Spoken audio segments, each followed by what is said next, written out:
تو مسجد کے حدود کے اندر اندر معتکف جو ہے وہ اللہ کی عبادت کرے اور انبیاء اور صحابہ کے واقعات سنائے یا سنے، قرآن کی تلاوت کرے، ذکر کرے، عبادت کرے، تعلیم کرے۔ فضائل اعمال کی تعلیم بھی کر سکتا ہے، سن بھی سکتا ہے، لیکن مسجد کے حدود کے اندر اندر۔ لیکن بعض لوگ مسجد کے اندر جو ہے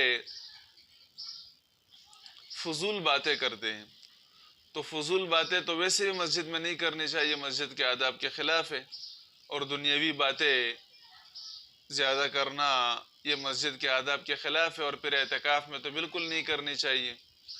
لیکن بعض لوگ کا عقیدہ یہ ہوتا ہے کہ اعتکاف کی حالت میں کسی سے بات کرنا ہی جائز نہیں ہے، چاہے دینی بات ہو چاہے دنیاوی بات ہو۔ یہ غلط بات ہے، بات کرنا جائز ہے۔ اعتکاف میں اگر کوئی خاموشی اختیار کرتے اس نیت سے کہ یہ خاموشی عبادت ہے تو یہ بدعت ہے۔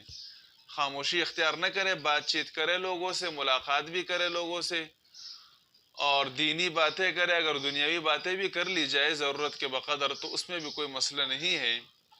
اور خواتین میں یہ مسئلہ بہت زیادہ پایا جاتا ہے کہ وہ بالکل جو ہے چہرے پر کپڑا لپیٹ کر کسی سے نہ بات چیت کرتی ہے نہ کسی کو دیکھتی ہے، اور اس کو اعتکاف کے خلاف سمجھتی ہے، تو یہ بات درست نہیں ہے۔ باتیں بھی کر سکتی ہے، ملاقات بھی کر سکتی ہے خواتین سے، لیکن اپنے حدود سے باہر نہیں نکل سکتی، بس اپنے حدود میں اندر رہے بس۔